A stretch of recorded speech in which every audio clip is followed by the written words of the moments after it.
Hi everyone, welcome back to another video, and today I actually have a very nice and chill drawing video. I have been really wanting to do more drawings with my markers, especially since I got some marker storage finally. So all my markers are like out, which makes me like itch to use them more, and today's one of those days. So I actually have this sketch that I drew a couple of weeks back here, and I shared it on my socials and you guys really liked it, and I feel like it deserves more than just the work that I put into it in my sketchbook. I really wanted it to be something more, so I decided I wanted to turn it into a proper like illustration. So I'm going to be taking this sketch right here, I'm going to put it on some nice paper, and we're going to color it in using some markers and some pencils and just really bring it to life the way that I sort of like imagined it in my head when I was doing this sketch. So grab yourself a nice cup of tea or any beverage of your choice, get cozy, and let's do some drawing. So as you can see, I am using a light box to transfer the drawing that I had done. I kind of cleaned it up a little bit in Procreate digitally and even added this really pretty sort of like vine looking border, like a nice frame around them, because I felt like the composition was missing a little bit of something at the top, and I decided to add this really beautiful like ornate frame around them. And so then I printed out that sketch that I had digitally onto a piece of paper and then used a light box to transfer this design onto my nice paper using a red pencil. I get this question a lot as to why I do line art in a red pencil, both traditionally and digitally. And honestly, it's just a matter of personal preference. I draw a lot of portraits and a lot of like characters, so having a red undertone line art color kind of elevates that sort of like warmth and redness and pinkness that comes with, like, you know, skin tones and stuff like that. So I don't know, I always prefer to use a red pencil. I always use this sort of like a dark red brick color to do my line art, because especially when working with markers and materials of the sort, you can always sort of see a little bit of the pencil line art even when you color on top of it, and so it just kind of changes the hue a little bit of the overall painting. But again, it's a very personal decision. So once I was done with transferring my drawing onto my piece of paper, it was then time to start actually coloring this in. And I didn't have a huge idea of a color palette. Again, I'm just doing this drawing for myself, very self-indulgently, but I did know that I wanted this vine border frame around them to be the inspiration for the color palette. So I know I'm going to be using a lot of greens and yellows for this border, so I knew that I wanted to carry on that sort of hue and color palette into my characters. So I'm going to be doing a lot of like dark blue, green, teal colors, and just using those colors wherever I can, besides, you know, their skin tones and stuff like that. And even with the hair colors, I'm going to try and use some more on the yellower side so that it all sort of encompasses this greenish tone, and it just has a bit of a color story to it. And this is something that I find really fun when working traditionally and, you know, just coloring in drawings in general, is practicing my color theory skills and kind of trying to keep my color theory brain active. It's kind of confusing at times, and especially when working traditionally, there's a lot less trial and error, you know, because once you put the color down, it's very hard to recolor that area.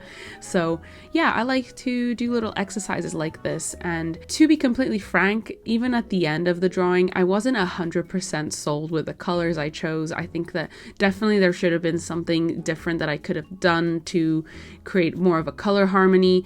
Again, I'm not totally sure what that is because I'm always learning, but it's important to do drawings like this, you know, like low stakes, just kind of using these drawing moments as practice and seeing what you can learn from these drawings that are, you know, like I said, low stakes. So as you can see, I'm just adding this sort of like gradient of greens and yellows going up towards the top of this frame.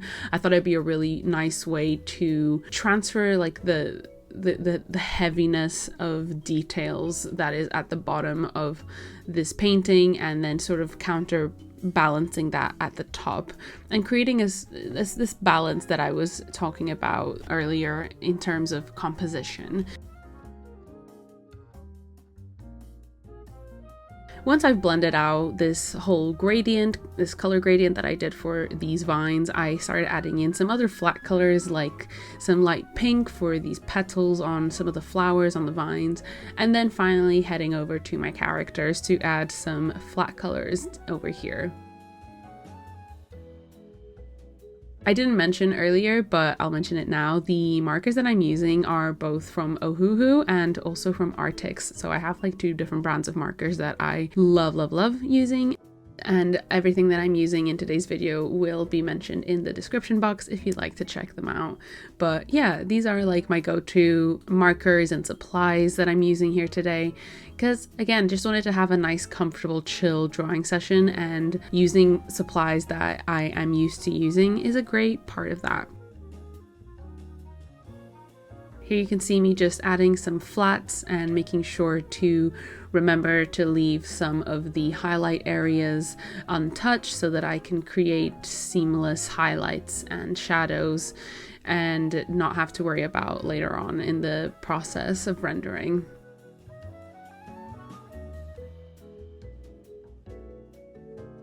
I hope you've been enjoying all the different angles of this illustration process. I always love to show you my process from different points because colors and perspectives and proportions can change so much at different angles, and with the different angles that the light is touching it. And I bet that you wouldn't even believe if I told you that I've been filming this entire video with a webcam. Because I have been. Today's video is sponsored by OBSBOT. I have been filming this entire video with a webcam, with this tiny little guy, the OBSBOT Tiny SE, OBSBOT's newest addition to the Tiny series. The OBSBOT SE is a universal webcam that you can not only use for video meetings and streaming, but also for video recordings, like I have been. It films in 1080p video at 100 frames per second, which makes the footage so smooth and high quality. It also has an exceptional low light performance and preset modes that enhance your workflow's productivity. The thing that really caught my interest with the OBSBOT Tiny SE though is the amazing hand gesture controls, AI tracking, and auto zoom features. It's equipped with a 2-axis gimbal, and the Tiny SE offers 3 tracking modes: body part tracking, hand tracking, and zone tracking. You can switch seamlessly between standard and motion modes, and with the body part tracking, you can ensure that there is optimal framing on anything you're focusing on. It can track your upper body, lower body, close-ups, and headless shots. With gesture controls, you can adjust the framing, zoom, and tracking modes without having to press any buttons. You can simply put your hands up and the camera will know what to do. You can even zoom in and out with your hands at an L shape and keep the workflow smooth and effective. With perfect compatibility with all devices and popular streaming platforms like OBS, Twitch, and Zoom, it also has its own app, OBSBOT Center, where you can explore additional features like video recording, beauty mode, and other preset mode setups. Folks, it's an absolute no-brainer. This little guy has become my new favorite coworker, and he really does it all. If you'd like to check out OBSBOT for yourself and the Tiny SE, make sure to check out the links in the description box. Thanks to OBSBOT for sponsoring today's video. So like I mentioned before, I said I wanted to use a lot of different greens and colors of that sort in as much as I could in this illustration to carry that sort of color harmony. So I am using a really pretty green here for her dress, and I am going to, later on you'll see I'll add a little bit of a sort of bluish gradient to the bottom of her dress to sort of emulate the bluish to green gradient in the vines. And then for my male character's dress shirt here, I'm actually going to be using 2 different markers. I did a little test on a separate piece of paper because I really liked the hue of this marker here, this like dark like grayish blue, but I wanted it to be slightly lighter and also slightly greener. So I actually tested it out on a different piece of paper that if I laid down a flat of this color and then overlaid it with this light green color, it actually ended up changing the color to exactly what I wanted. So that's what I did. As you can see there, after it dries, it actually turned it into a slightly greener and lighter version of the first color I put down. And this is why it's so important to do color tests, because no matter how many times I've used these markers, I'm never going to be 100% sure on how they're going to perform with each other or on a different piece of paper that I may be using. And just mixing different markers as well is always going to create different colors that I might have not been privy to before. So I always recommend having a sheet of paper on the side so that you can do swatches and color tests. I was really happy with the final color that came out with that little combination, and I know it still looks a little bit streaky. I think that just came from overlaying 2 different brands of markers on top of each other, because obviously the blendability is slightly different with different markers or different brands of markers. So yeah, it's definitely from that sort of like mixture that I did there, but it doesn't matter because I'm still going to go over it with a darker color to add shadows and other rendering steps later on. As you can see here, I'm using one of my darker brush markers in a darker shade of the female character's hair color and just adding some shadows and more details to like each individual lock of hair, and doing the same for my other character. And this was sort of the process for a while. It was just going back and forth over each section that I had already colored, either with the same color to add shadows or with a slightly darker color to add a darker area, and then using that first marker to blend everything together. It's a very sort of tedious process, I guess, if you're not used to it with markers, but it's very satisfying because the blending section, especially when you go in with that first marker or a blending marker if you like those, and going over everything and creating that seamless blend of colors is just so nice to see. Like I said, I'm just going over every area of my characters, adding some shadows, even adding different hues, like some more of a rosy color to their cheeks and knuckles and fingers, and just generally areas where the skin is a bit thinner and creates a little bit more of a rosy tint, and just kind of blending all of that together as well.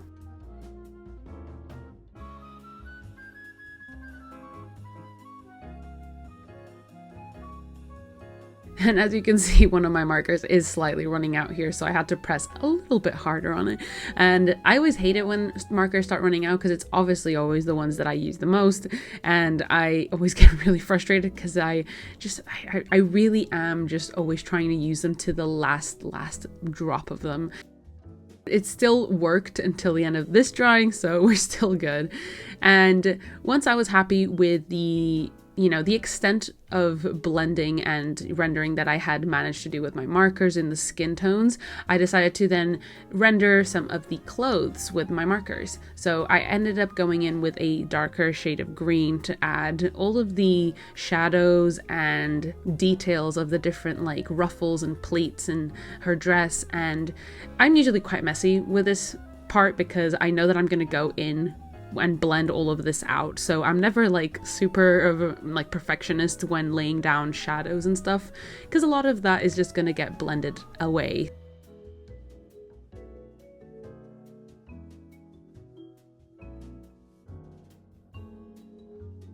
I did the exact same thing with his shirt here. I went in with that first dark blue marker that I used for the black color. And as you can see, it is a much different color to the color we actually ended up with by doing that little mixture. And then it's good because I can just go in with that first marker and add shadows with that. And I know that that will blend in nicely because it's the same marker. And as you can see here, I went in and added that sort of blue color that I mentioned earlier. I went in with this like sort of teal and added a bit of a gradient from the bottom of her dress upwards, and then blended all of that in as well. And I was really happy with how that sort of gradient turned out. I feel like it really added a lot of depth to the bottom of the drawing and made it a little bit less boring, essentially.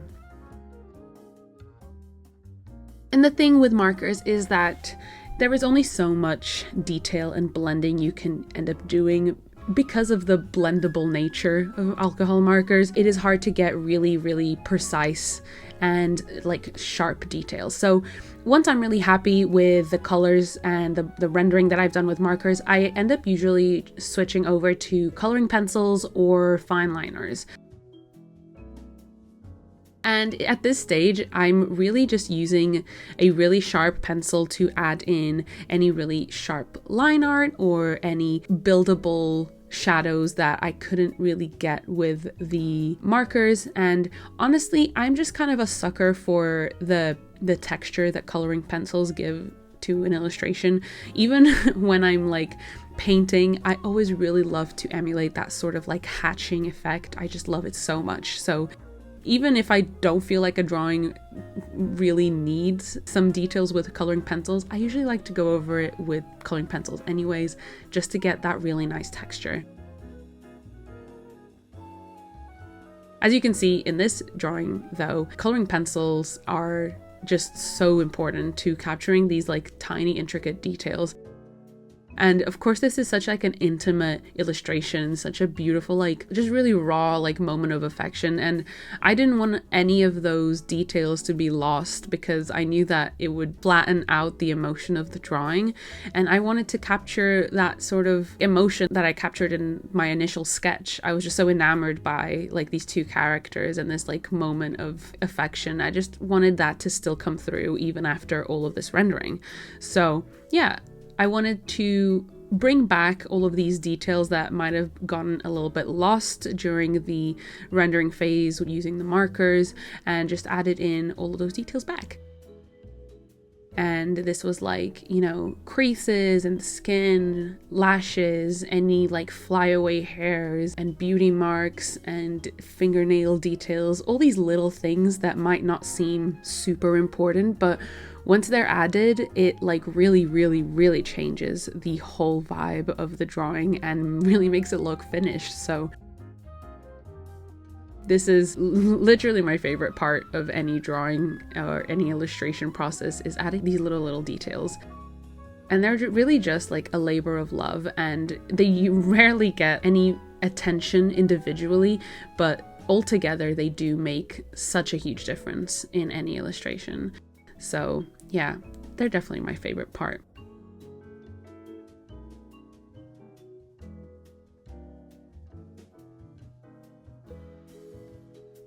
I went in with some other coloring pencils to add some more of that texture and more hatching and even some more details to a lot of the clothing.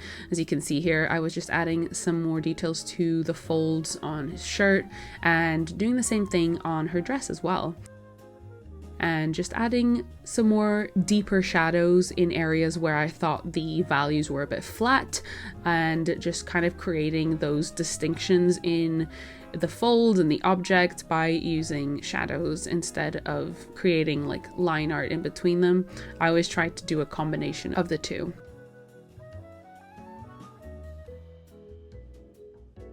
And then I did the exact same thing and just went over and did a bit of line art to all these little vines around them, because I just wanted a really beautiful sort of illustration feel to these vines. I wanted them to look really cool and graphic-y, and that kind of came in this step. And because all these vines are very green, I went over all of the red line art that I had done previously with a dark green color, because this area I wasn't really so fussed about the red and I wanted it to be more green.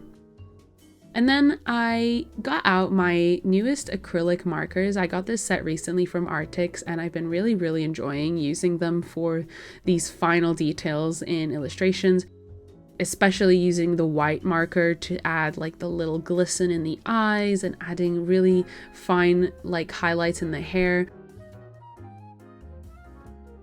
And this is the final illustration. I am so happy with how this came out. The colors came out so vibrant and just so saturated, which really lends itself to like just the emotion of this drawing.